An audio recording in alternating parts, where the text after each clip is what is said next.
안녕하세요. 주택담보대출 금리가 7%대를 다시 넘보고 있다고 합니다. 다시 기준금리는 그대로여도 시중금리는 계속 스물스물 올라간다는 겁니다. 미 연준이 3월달에 빅스텝을 할 가능성이 커졌다고 합니다. 파월 의장이 미국의 기준금리를 6%대까지 갈 수 있음을 시사했습니다. 결국 한국이 2월 23일날 기준금리를 동결한 게 악수였다는 게 드러났고요. 무려 3월달에 한국과 미국의 기준금리 격차가 1.5%가 아니라 1.75%까지 가격이 벌어질 수 있음을 이제 우리는 목격할지도 모른다라는 겁니다. 결국 한국은행의 이장용 총재가 최악수를 두는 바람에 한국 경제가 더욱더 나락으로 치닫을 것 같습니다.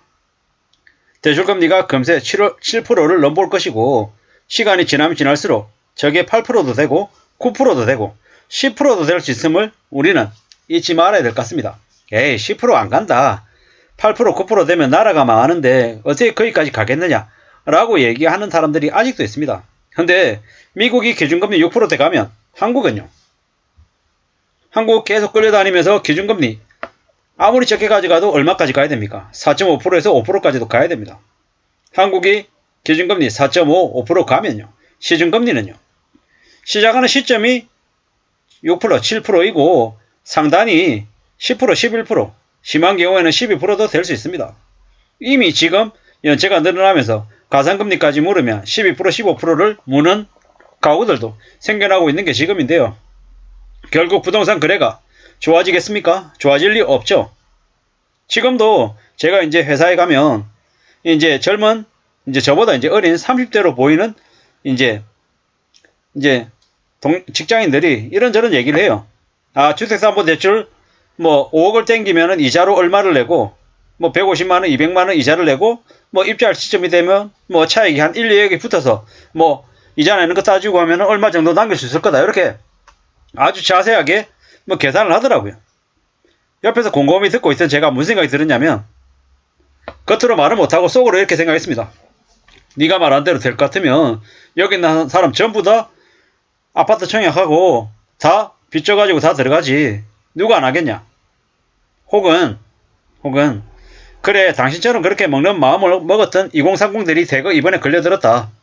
그런 2030들이 앞으로 겪게 될 충격은 꽤 엄청날 거다. 이런 생각들이 들었습니다. 지금 스멀스멀 뭐 집값이 바닥이니 어쩌니 이러면서 집을 잘 사야 된다. 이런 분위기를 만들어가는 것 같습니다.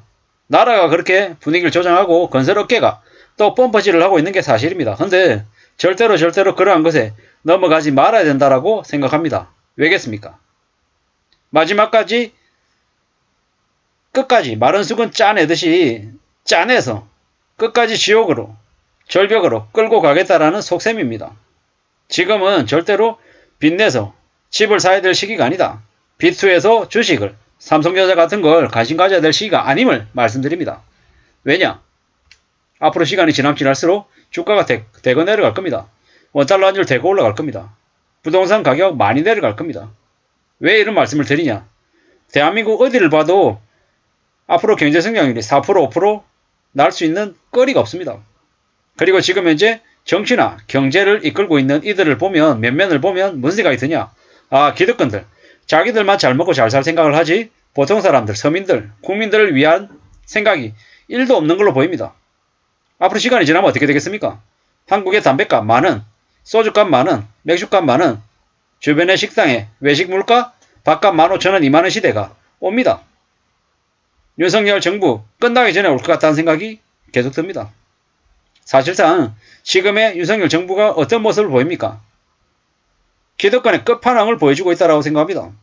아, 대한민국의 서울대 출신의 검찰 출신의 가진 자들이 어떤 행동들을 하는지, 어떤 마음을 먹고 있는지, 어떤 생각인지를 여실없이 드러내는 것 같습니다. 국민의힘 안에서도 그냥 오직 자신들을 위해서 권력을 전행을 해두르고 있죠. 그 안에서도 사실상 민주주의 같은 게 안 보입니다. 오직 줄 세우기 하고 권력으로 잡아쳐놓고 협박하고 갈구고 쪼아서 만들어내는 권력 힘이 이제 증명이 되는 것 같습니다. 근데 과거에 전두환이나 박정희 때는 그래도 자신들이 경제적인 부분은 모르기 때문에 전문가들에게 제대로 맡기고 경제적인 부분만큼은 그래도 국민들에게 정통성을 인정받기 위해서 실질적인 혜택들을 줬던 것 같습니다. 지금은요. 정치적인 부분에서도 거구, 경제적인 부분에서도 개판치는 그냥 무능력의 끝판왕인 것 같습니다. 경제가 망가지든지 말든지 모르겠고 그냥 거품 이렇게 가지고 그냥 자기 때에 더 치적을 좋게 만드는 쪽으로만 가려고 하는 것 같습니다. 부동산 거래는 당연히 엉망이 될 겁니다. 지금 현재 KB 부동산 보고서 이런 거 보면은 정부에게 건설업계를 지원해줘야 된다라고 얘기하고 있었고 또 실제로 정부가 그에 화답해서 28조인지 29조인지를 돈을 만들어가지고 부실 채권들을 사줬습니다. 뭡니까? 사실상 건설업계를 살리겠다고 나선 겁니다. 이게 뭡니까? 대한민국이 그냥 막장으로 가는 거고 더 경제가 몰락하고 엉망이 되는 걸 우리는 목격하고 있는 거죠. 꽤나 충격적이고 꽤나 무서운 일들이 앞으로 벌어지는 걸 우리는 당연하게 생각해야 될 겁니다. 함부로 이제 희망이나 낙관하면 안 된다라는 말씀을 드리고 싶습니다. 그래 대출금리가 7% 넘어가는데 어떡할 건데? 그래도 결론이 뭔데? 이렇게 종종 저한테 묻는 사람들이 있습니다. 결론이 뭐냐고요?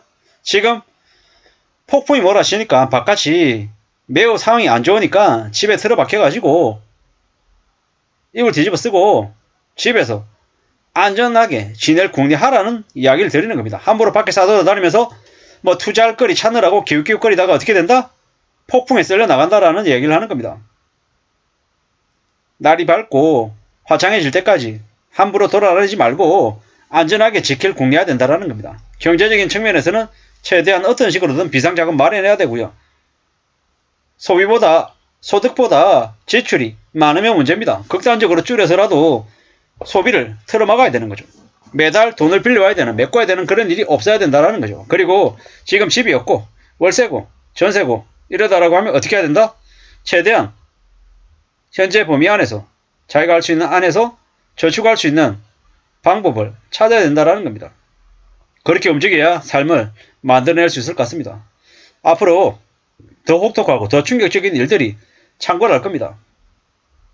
경제적인 부분에 엄청난 문제가 생길 거다라는 겁니다. 주가가 2300, 2400인데 주가가 반토막 나는 것도 올 수 있을 것 같습니다. 코로나 팬데믹 2020년 4월 터졌던 것처럼 그 이하의 주가를 목격할지도 모른다라는 겁니다. 부동산 가격은요. 문재인 정부 이전 가격으로도 내려갈 수 있다라고 저는 감히 생각합니다. 왜냐? 지금 모습으로 봤을 때는 집값이 다시 올라갈 수 있는 아무리 건설업계에서 줄 세우기 하고 별짓거리 다 해도 사람들이 집을 살려고 마음먹을 수 있는 거리가 없다라는 겁니다. 물론 일부 정신 나간 놈들이 정신 나간 청년들이 집을 사야 될지 말아야 될지 계산기 두드리고 있는데 걔들이 살지 말지 결정하기 전에 부동산 폭탄이 터지지 않을 거라고 조심스레 예측해 봅니다. 아무쪼록 지금은 부동산 업자한테 넘어가서 덤태기 쓰는 일이 없어야 되겠습니다. 정신 바짝 차리고